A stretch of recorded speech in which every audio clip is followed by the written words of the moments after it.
los Efesios capítulo número 6, versículo número 16.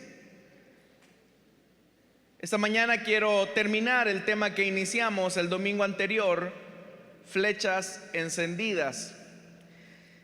La palabra de Dios nos dice en Efesios capítulo 6, versículo 16: además de todo esto, tomen el escudo de la fe, con el cual puedan apagar todas las flechas encendidas del maligno.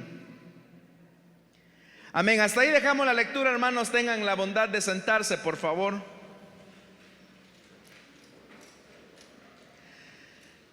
Hermanos, el domingo anterior, cuando iniciamos este tema, hacíamos referencia al hecho que todos los cristianos, sin lugar a dudas, nos encontramos frente a una batalla espiritual, y que por el hecho de ser espiritual nosotros debemos de ser conscientes que tenemos que tener la capacidad de distinguir cuando el enemigo está atacando nuestra vida cristiana. Decíamos que el campo de la batalla es nuestra mente. Satanás está muy consciente que nosotros somos propiedad de Cristo y que el Espíritu Santo mora dentro de nosotros. Pero la responsabilidad de tener un pensamiento que regule nuestras acciones, nuestras emociones, nuestras decisiones, es una tarea de cada cristiano. Por eso es que el apóstol Pablo de manera insistente nos dice que renovemos el espíritu de nuestra mente, el espíritu de nuestro entendimiento, para que podamos conocer cuál es la voluntad perfecta y agradable a Dios. Y siendo entonces que los pensamientos determinan nuestras acciones, es importante que nosotros distingamos cuáles son las estrategias más comunes que el diablo utiliza para que nuestros pensamientos puedan ser distorsionados y así nuestra conducta pueda ser también modificada. Una de las cosas, hermanos, que hay que entender es que muchas de estas tácticas que el diablo utiliza cuando coloca un pensamiento, una flecha encendida en dirección a nuestra mente, es que el diablo casi siempre habla en primera persona. Es decir, usted cree que hay pensamientos que son suyos y usted los acepta como que si fueran de usted, usted los está pensando. Pero en realidad el diablo es tan sutil que él lanza todo tipo de ataques, haciéndole creer que esos pensamientos en realidad son suyos. Pero, hermanos y hermanas, no es verdad. Los pensamientos que Satanás lanza en primera persona lo hace para que nosotros los asimilemos, y esos pensamientos asimilados podamos transformarlos en conductas, en repeticiones, en emociones, en sentimientos hacia nosotros mismos y hacia los demás. La semana pasada yo les decía que Satanás siempre va a intentar distorsionar o negar la verdad de Dios. Y normalmente sus armas más utilizadas son el sensualismo y el inmediatismo. Decíamos que el sensualismo tenía que ver con esa destreza que tiene el diablo de hacernos conseguir el placer y hacernos creer que esto no tiene ningún costo o ninguna consecuencia. Es decir, Satanás utiliza la sensualidad para que nosotros podamos caer en los placeres. Decíamos también acerca del inmediatismo, y es que Satanás siempre trata la manera de acelerar los procesos de Dios. Es decir, que el diablo nos hace creer que todo aquello que toma tiempo en realidad es malo. Y de hecho que nuestra sociedad nos hace creer que aquello que toma tiempo en realidad es defectuoso, es algo que no vale la pena. Prueba de eso es que cuando nos relacionamos, por ejemplo, con los medios tecnológicos, si algo comienza a tomar tiempo, nosotros decimos esta cosa ya no sirve porque toma tiempo. Pero en el caso de Dios, Dios no tiene prisa. Los procesos de Dios toman tiempo y muchas veces no vemos resultados inmediatamente. Otra estrategia que el diablo utiliza, y yo se los hice notar la semana anterior, es que Satanás utiliza el situacionalismo, porque lo que Satanás hará es desacreditar el testimonio de la iglesia. Satanás va a provocar que usted tenga una forma de vida acá en la iglesia y otra en su trabajo. Satanás hará todo lo posible porque usted acá sea una persona muy consagrada, pero sea diferente en su familia, sea distinto en su lugar de estudios. Satanás utiliza el arma del situacionalismo. Aquí nadie te ve, no hay hermanos de la iglesia, no está el pastor, así que tú puedes vivir como mejor te parezca. El problema es que el situacionalismo es motivo de escándalo para los incrédulos, porque dicen: ¿y este que no es cristiano? ¿Por qué en la iglesia tiene un comportamiento, pero aquí en el trabajo tiene otro? Y ahí Satanás logra su cometido. Y por último, decíamos que Satanás intenta desacreditar el testimonio de la iglesia a través del divisionismo. Una de las características que más hace notar al pueblo de Dios es el amor que nos podamos tener los unos con los otros. Pero cuando existe división en el pueblo de Dios, enemistad, Satanás está utilizando el descrédito, precisamente porque las personas comienzan a decir: bueno, los creyentes hablan de un Dios de amor, pero ellos no son capaces de amarse entre ellos mismos. Entonces Satanás utiliza el descrédito del testimonio, intentará desacreditar el testimonio de la iglesia, intentará que usted tenga separación, división, indiferencia en el cuerpo de Cristo.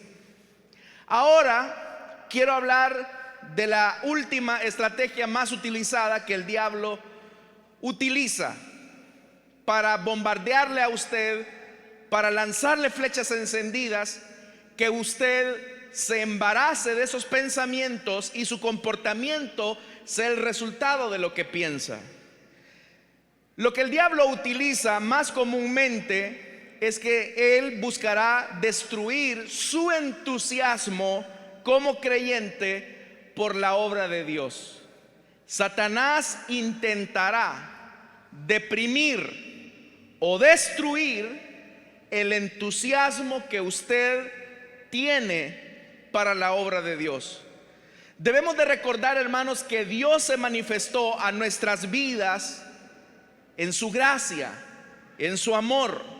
Nosotros no andábamos buscando a Dios, Dios nos buscó a nosotros. Cuando Dios nos encuentra, eso nos inunda de amor, nos inunda de gratitud, y esa gratitud se traduce en una vida de servicio que se ve claramente en todas las conductas que glorifiquen a Dios. Es decir, cuando el Señor nos encuentra, hermanos y hermanas, entendemos que hemos nacido para la gloria de Dios. Por eso es que el apóstol Pablo le dice a la iglesia de Corinto: ya sea que coman, ya sea que beban, ya sea que hagan cualquier cosa, háganlo todo para la gloria de Dios. Nuestro trabajo debe de ser para la gloria de Dios, nuestro estudio debe de ser para la gloria de Dios, nuestras relaciones familiares deben de ser para la gloria de Dios. Ya no se diga, nuestro servicio en la obra de Dios debe de ser para su gloria. Y Satanás es enemigo de que se le dé la gloria a Dios. Satanás está de acuerdo con la religión. Satanás está de acuerdo con que las personas tengan valores, tengan principios, siempre y cuando esa religión, esos valores no sean para la gloria de Dios. Entonces Satanás hará, como ya le dije, deprimir o destruir su entusiasmo para la obra de Dios. Y el primer recurso que Satanás utiliza dentro de esta estrategia es el materialismo. Es el materialismo. Cuando nosotros aprendemos a valorar las bendiciones materiales y físicas que Dios nos da por encima del Dios que nos bendice, estamos cayendo en la trampa del materialismo.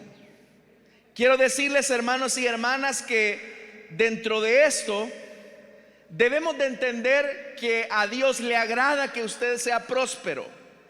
Dios desea prosperarlo, Dios desea bendecirlo en todas las áreas de su vida. Por eso es que el escritor de Juan, escribiendo su tercera carta, él decía: oro para que todo te vaya bien en todos tus asuntos y goces de buena salud, así como prosperas espiritualmente. El resultado de tener una vida para la gloria de Dios también se comenzará a hacer evidente en la prosperidad que tengamos en nuestra familia, en nuestra salud, en nuestros negocios, en nuestros recursos.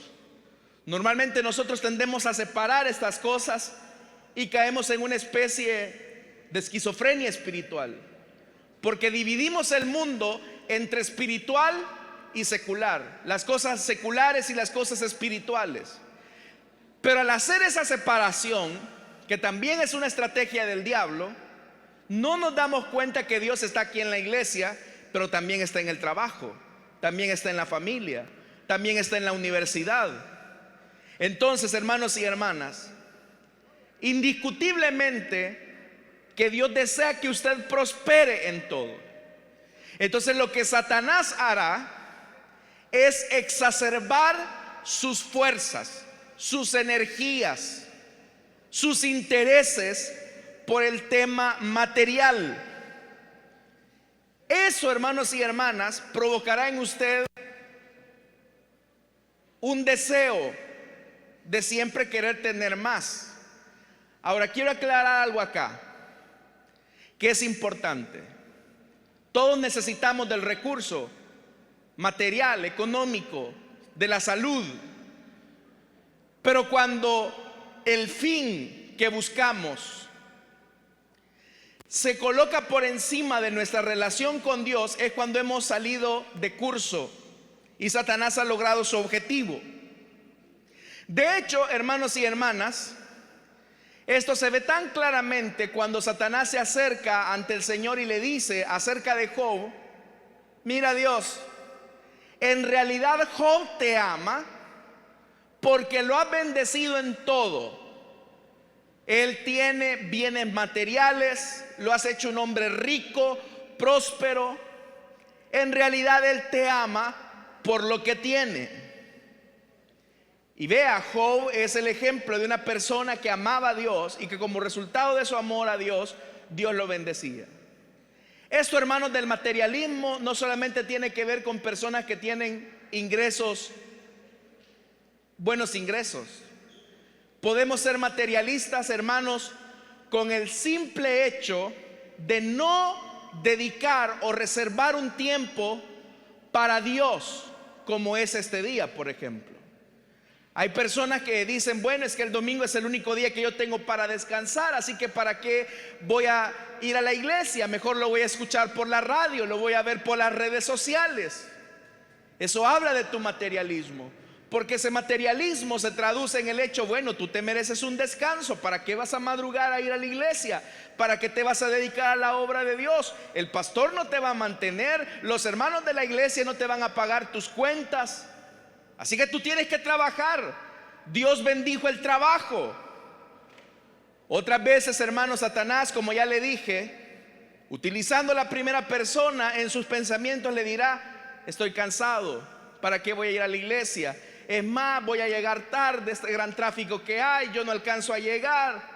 Y usted, sin darse cuenta, está haciendo lo que el diablo quiere que usted haga. Otra forma, hermanos, en que el diablo utiliza el materialismo es precisamente cuando se trata de dar para la obra de Dios. ¿Para qué vas a diezmar? Señor, yo no puedo diezmar, yo no puedo ofrendar, porque en realidad si yo diezmo, si yo ofrendo, me quedo sin nada. Si yo ayudo a este hermano, me voy a quedar sin nada. Y sin darnos cuenta, estamos reflejando a través de nuestra conducta lo que pensamos. en la forma en cómo usted administre sus recursos, en la forma en cómo usted administre su tiempo, usted estará dando fe de si es o no es una persona materialista. Ya le dije, hermano, Satanás hará todo lo posible porque usted se afane por las preocupaciones materiales de la vida. Él va a tratar la manera de hacer de su corazón un terreno espinoso para que la palabra no lleve fruto. A esto también Jesús dijo, hablando acerca de la parábola de los 4 terrenos, que aquel que tiene un terreno espinoso es como el que recibe la semilla entre espinos, que oye la palabra, pero las preocupaciones de esta vida, el engaño de las riquezas, lo ahogan. Satanás hará todo lo posible por ahogar su fe, pero el Señor nos da el antídoto. ¿Cómo nosotros vamos a apagar esa flecha encendida del materialismo? Bueno, ¿qué es lo que dijo Jesús? Mas busquen primeramente el reino de Dios y su justicia. ¿Y qué dice? Y todas las demás cosas os serán añadidas. Si Dios es prioridad para usted, usted también será prioridad para Dios. Pero si Dios siempre está en el último lugar, el último en la fila, a Dios siempre le damos el tiempo más defectuoso, si a Dios siempre le damos las pocas energías que nos quedan, no invertimos nuestros recursos, nuestra vida, nuestro tiempo, también Dios no honrará a aquellos que lo desestiman. Entonces, hermanos y hermanas, el principio es este: amado, yo deseo que tú prosperes en todos tus asuntos, que goces de buena salud, así como prosperas espiritualmente. Pero no podemos, hermanos y hermanas, poner la carreta antes que los bueyes. Para el caso del cristiano, primero es Dios, segundo es Dios, tercero es Dios. Dios es nuestra prioridad. Usted debe de hacer de este tiempo de congregarse como uno de los tiempos que usted consagra para Dios. ¿Están felices de estar acá, hermanos? Segunda estrategia con la que Satanás tratará la manera de deprimir o de destruir su entusiasmo por la obra de Dios y por Dios mismo, es el derrotismo. Indiscutiblemente, aún conociendo a un Dios de amor, aún conociendo a un Dios que ha expresado su misericordia hacia nosotros, todos los que estamos acá corremos el enorme peligro de fallarle a Dios. ¿Cuántos, conociendo al Señor, le hemos fallado? Bueno, felicito a los sinceros. Y el que dice que no ha pecado, ¿qué dice la Biblia que es? Un mentiroso. Y para Dios no hay categoría de pecado. Todos, sin lugar a duda, en algún momento de nuestra vida cristiana hemos fallado a causa de nuestro descuido.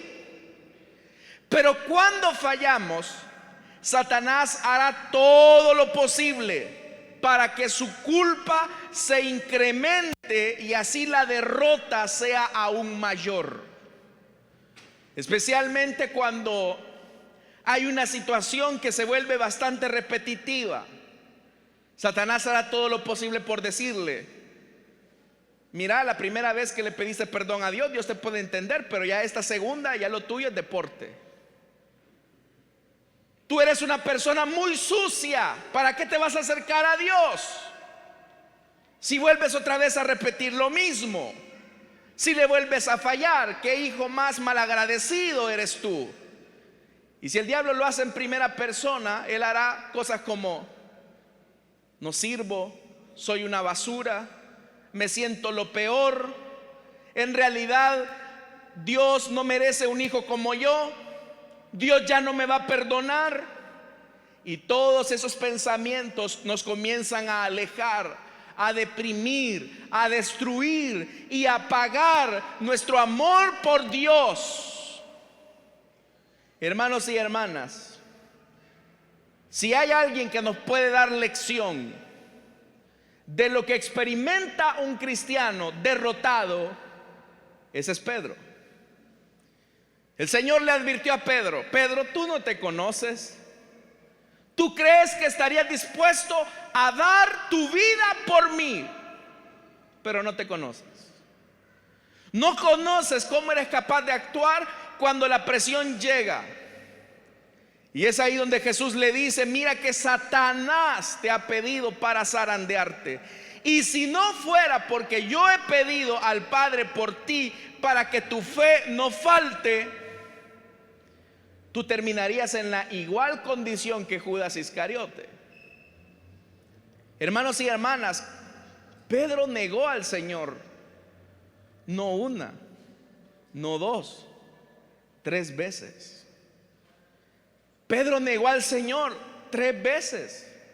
¿Se puede imaginar la derrota, el peso de la culpa? La Biblia dice que cuando Pedro negó por última vez al Señor, salió del patio del sumo sacerdote y lloró amargamente.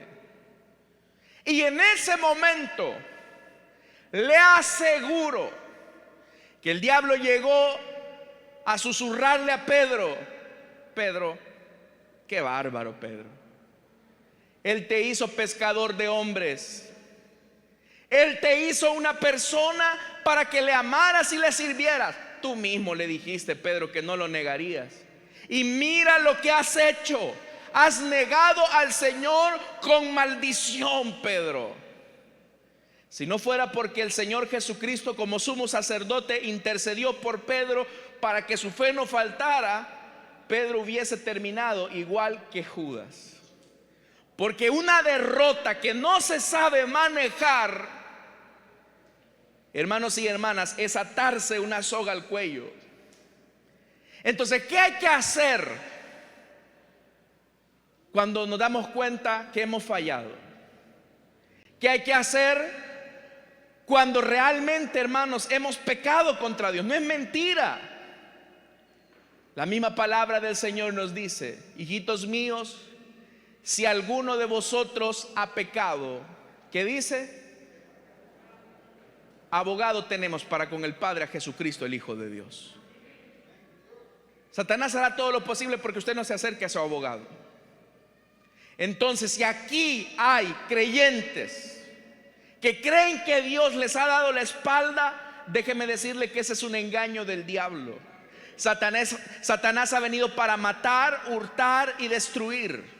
Sin embargo, el Señor está acá para extenderte su perdón si tú te arrepientes y confiesas tu pecado a Él. Amén, hermanos. Por eso es que David, cuando falló, él dijo a través de aquel célebre salmo: dichoso aquel a quien se le perdonan sus transgresiones, a quien se le borran sus pecados. Dichoso aquel a quien el Señor no toma en cuenta su maldad y en cuyo espíritu no hay engaño. David dijo: hermanos, mientras guardé silencio, mis huesos fueron consumidos por mi gemir todo el día. Mi fuerza se iba debilitando como el calor del verano, porque día y noche tu mano pesaba sobre mí. Pero David dice: pero te confesé mi pecado y no te oculté mi maldad. Voy a confesar al Señor mis transgresiones. ¿Y qué hizo el Señor? ¿Le mandó un rayo? ¿Lo aplastó? ¿Lo destruyó? No. La Biblia dice: tú perdonaste mi maldad y mi pecado. Si hay algo que podemos reconocer de Dios, es que mayor es su misericordia y mayor es su gracia, hermanos y hermanas. Por eso es que entregó a Jesucristo en la cruz del Calvario. Entonces, no se derrote. Si aquí hay hermanos que están luchando con algún pecado específico, venga, confiéselo al Señor. confiéselo y tendrá perdón de pecados. Otra de las estrategias, otra de las armas que Dios utiliza para deprimir o destruir su entusiasmo en la obra de Dios es el negativismo. Satanás va a hacer todo lo posible para que usted no ejercite su fe en medio de las circunstancias difíciles. Satanás sabe que sin fe es imposible agradar a Dios. Entonces él hará todo lo posible para que en medio de la prueba, en medio de la adversidad, usted tenga una actitud de incredulidad frente a las promesas de Dios y los problemas que usted tiene. En su enfermedad, usted va, hermanos y hermanas, a pensar: bueno, de esto se murió mi abuelita, pero ahí viene la promesa de Dios, que por sus llagas nosotros hemos sido curados. Entonces tiene dos cosas: la abuelita que murió de eso y la palabra de Dios. ¿A quién le va a creer? Pero Satanás, como ya le dije, hermanos y hermanas, anda cerca, al acecho, para destruir su fe. Si hay algo a lo que Satanás le tiene temor, es a una iglesia que ejercita la oración en fe. Hermanos, a esto se refería el escritor de Pedro cuando dice: vuestro adversario el diablo, como león rugiente, anda alrededor buscando a quien devorar. Pero el escritor dice: al cual resistid firmes en la fe. Debemos de resistir firmes en la fe. El diablo va a rugir a su alrededor, comenzará a decir: de esta no te libras, cristianita, cristianito. Aquí te vas a quebrar. Este es el fin de tu matrimonio. Este es el fin de tu familia. Este es el fin de tus hijos. Este es el fin de tu ministerio. Pero si resistimos, no con nuestra fuerza, sino que resistimos en la fe, la Biblia dice: resistid al diablo. ¿Y qué dice? Y huirá de vosotros. Porque si algo el diablo le va a tener miedo, es que usted aprenda a ejercitar la fe. Por eso, hermanos, las circunstancias difíciles solamente van a lograr probar la calidad de su fe. Las pruebas van a sacar lo mejor o lo peor de cada uno. Quiera Dios que nosotros tengamos la capacidad, el valor, el carácter de ejercitar la fe. Si Satanás logra hacer que usted se vuelva una persona negativa, su fe comenzará a apagarse. Si algo, hermanos y hermanas, es digno de admirar de los niños, es que ellos son muy positivos frente a la vida. Ellos tienen la capacidad de ser muy resilientes en términos modernos. Ellos, si ven un día lluvioso, ellos ven la oportunidad para salir y mojarse. No están viendo el hecho de que se pueden enfermar. Si ven un día muy caluroso, esta es la oportunidad para salir a jugar. Pero ellos no ven lados negativos en las circunstancias que muchas veces viven. Por eso es que el Señor dijo que nuestra fe debía de ser como la de un niño. Yo quiero preguntarles acá honestamente: ¿cuántos niños y niñas del Señor hay acá? ¿Ve cómo bajan los amenes? Porque la fe de muchos está apagada. Hermanos y hermanas, Satanás le tiene miedo a un ejército de niños que tiene fe en el Dios que los llamó.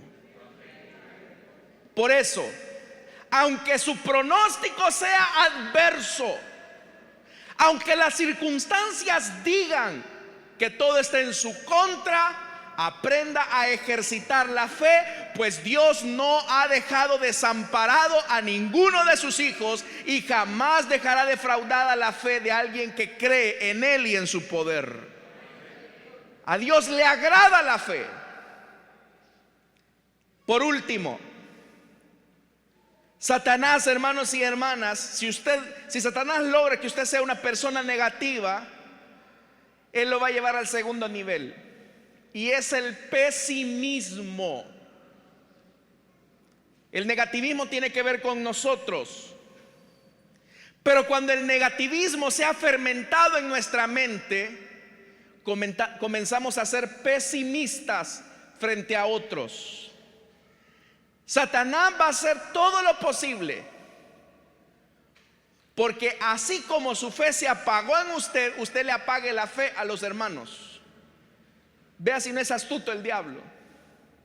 El diablo lo que hace es voy a infiltrar a los mismos creyentes con pensamientos negativos. Y si logro que el negativismo de ellos eche raíces, ellos mismos se van a encargar de andar dispersando negativismo y una actitud pesimista frente a otros cristianos. Usted, hermano y hermana, si permite que el negativismo se hunda en su mente, eche raíces en su mente, usted se volverá en una persona que va a comenzar a pagarle la fe a otros hermanos con sus actitudes y con sus comentarios negativos. De repente llegará quizás un hermano a decirle: hermano, por favor, ore por mí, me han diagnosticado esta enfermedad. Sí, hermano, yo voy a orar por usted, aunque fíjese que de esto murió mi tía la semana pasada. Hermano, por favor, ore por mí para que el Señor me abra puertas de empleo. Sí, varón, yo voy a orar por usted, aunque la situación está difícil y las empresas están cerrando ahorita. Por favor, si usted está así, no ore por mí. No se acerque, porque todo lo que usted toca lo marchita. Y basta verle el rostro a muchos para darse cuenta que son unos pesimistas frente a la vida. Son personas que en vez de ver un vaso medio lleno, siempre lo ven medio vacío. En lugar de tener una visión que inspire a otros a seguirle creyendo a Dios, lo que hacemos es desalentarlos, les robamos la fe, los arrastramos hacia nuestro hoyo de negatividad. Y si no, que nos dé lección Israel cuando estaban a punto de heredar la tierra prometida. Dos de los espías comenzaron a decirles al pueblo: Dios nos ha dado la tierra, es una tierra de bendición, es una tierra que fluye leche y miel.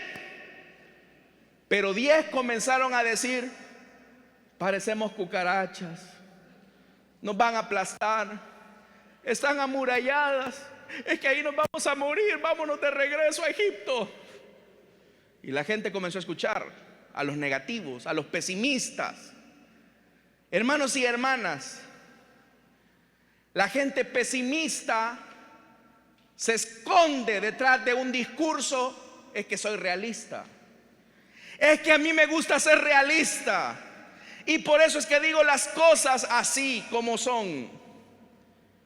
Hermanos y hermanas, a mí me sorprende mucho como, por ejemplo, la mujer de Job, una persona que el negativismo había echado raíces en su mente y su pesimismo quería llegar al punto de apagarle la fe a su marido.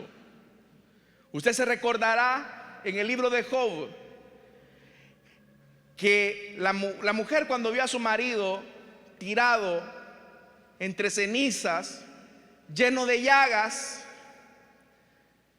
su esposa no llegó a decirle: hijo, confiemos en el Señor, sino que su esposa le llegó a reprochar: ¿todavía mantienes tu fe y tu integridad?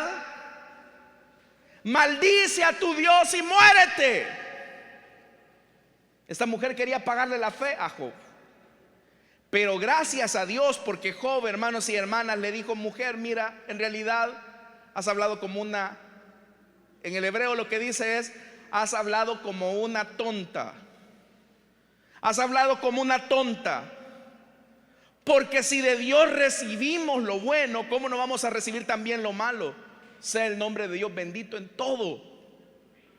Entonces vea, el mismo Job tiene que apagarle la flecha encendida a su mujer. Hermanos y hermanas, Oiga lo que le voy a decir: no se junte con gente pesimista.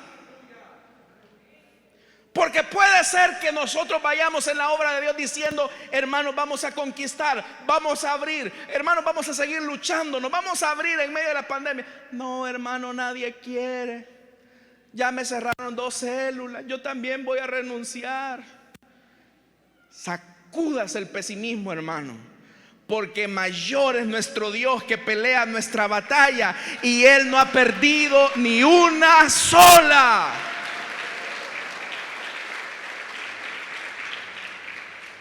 A veces, hermano, habrán circunstancias difíciles, pero la palabra de Dios nos dice, a mí me sorprende mucho que Pablo en la cárcel le dice a los que están fuera de la cárcel: hermanos filipenses, regocijaos en el Señor. Otra vez les vuelvo a decir: regocijaos. Pablo podía estar detrás de una celda, pero no era pesimista. Usted puede estar en una circunstancia difícil, pero no permita que el negativismo se transforme en pesimismo al punto de apagarle la fe a otros. Porque ya es suficiente con que usted luche con su negativismo para que ahora, con una actitud pesimista, le comience a apagar la fe a otros cristianos. A veces, hermanos, los recién convertidos van con todo, van encendidos, van en su primer amor, y lo que nosotros hacemos es decirles: es que estás en tu primer amor, ya te va a pasar, ya se te va a pagar eso. Yo así era. Y como el profeta viejo, que en el libro de los Reyes dice la Biblia que este hombre, ya Dios ya no le hablaba, tenía título de profeta. Y como Dios no se queda de brazos cruzados, Él siempre va a mantener su obra. Mandó un profeta joven, pero el Señor le dijo al profeta joven: mira, cuando vayas por el camino, no te detengas a hablar con nadie, no te quedes a comer con nadie, y cuando regreses, no vuelvas por el mismo camino, no comas con nadie, no hables con nadie, solo di la palabra y de regreso. Y eso fue lo que hizo el profeta joven. Fue y dio la palabra. Pero de repente llegaron unos chismosos a decirle al profeta viejo: mira, fulano, ha venido un profeta joven y ha venido a darle una palabra al rey. Tú eres el profetón aquí. ¿Qué te está pasando? Y aquel se llenó de celo y dijo: no, yo lo voy a pagar. Fue y se acercó y le dijo: mira, detente, ven a comer. Y el profeta joven le dijo: no, el Señor me ha dicho que no me detenga y que no me quede a comer acá. Y el profeta viejo, queriéndole apagar la fe al profeta joven, le dice: no, mira, Dios me acaba de decir que hay un cambio en la orden. Dice que te detengas y que te quedes a comer. Hermanos y hermanas, aquel jovencito ingenuo le hace caso al viejo. Por eso es que ser viejo no es sinónimo de ser maduro. Y dice la Biblia que comiendo estaban cuando de repente vino la palabra al profeta viejo. Ya tenía años. Y el Señor reprendió al profeta joven y le dijo: cuando salgas de aquí vas a morir por no haber hecho caso a la palabra de Dios. Pero vea, hermanos y hermanas, lo que ocurrió. Dice la Biblia que sale el joven, el profeta joven, y es comido por las bestias. Y el profeta viejo dijo: bueno, se murió otro y yo regreso a mi puesto. Hermanos, hay gente incrédula en medio de la iglesia. Y si hay algo que al diablo le agrada, es la incredulidad. Pero si hay algo que a Dios le honra, es que aprendamos a tener fe en lo que Él dijo. Si Dios dijo que Él es nuestro sanador, creámosle. Si Dios dijo que Él es nuestro proveedor, creámosle. Si Dios dijo que nunca nos dejaría, creámosle. Porque en medio de toda circunstancia difícil, el Señor nunca nos abandona. Y por último, Satanás es un bravucón. Satanás es un bravucón que le gusta presentarse delante de usted como un enemigo invencible. Y no hay duda que el diablo tiene poder, tiene hermosura y tiene sabiduría. y se ve como alguien fuerte y se presenta ante usted como alguien fuerte. Y sí, Satanás tiene poder, pero déjeme decirle algo: Satanás ya es un enemigo derrotado. Jesucristo lo derrotó en la cruz del Calvario. Por eso es que la Biblia dice que para esto apareció el Hijo de Dios, para deshacer las obras del diablo. Así que el diablo es un enemigo derrotado. No le preste atención, créale a Dios, ejercite su fe, cuide su mente. Cuide su mente, hermano, del negativismo, del pesimismo. Cuide su mente del derrotismo. Hermanos y hermanas, y si aplicamos esto, vamos a lograr apagar las flechas encendidas que son a diario. Que Dios nos ayude, hermanos. Que el que tenga oídos para oír, que oiga lo que el Señor nos ha dicho esta mañana. Vamos a cerrar nuestros ojos.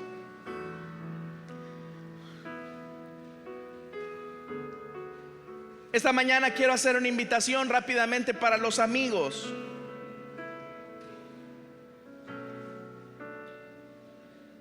Que desean entregarle su vida a Cristo o desean reconciliarse. Les invito para que se pongan de pie. O si hay alguien que desea reconciliarse, puede también ponerse en pie.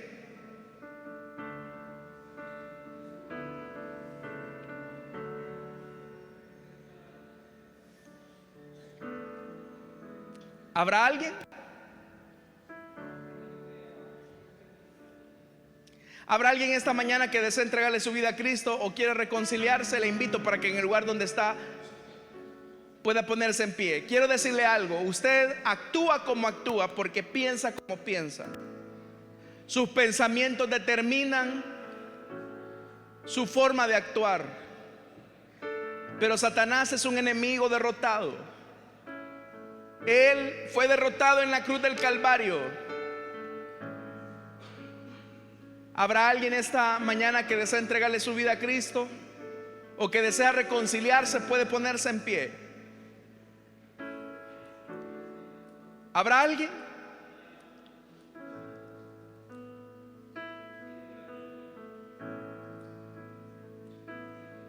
Hermanos, quiero terminar este servicio haciendo una oración especial por ustedes. Todos los que estamos acá estamos en una lucha continua en nuestra mente contra las huestes de Satanás que tratan la manera de cambiar su voluntad para desobedecer a Dios y que usted no viva para la gloria de Dios. Pero déjeme decirle que el Señor nos ha prometido la victoria, y en medio de nuestra guerra demos gloria al Señor. Les invito a que se pongan de pie. Vamos a orar. Que Dios le haga una mente fuerte, pero su responsabilidad es creerle al Señor. Es creerle al Señor. Este es el tiempo.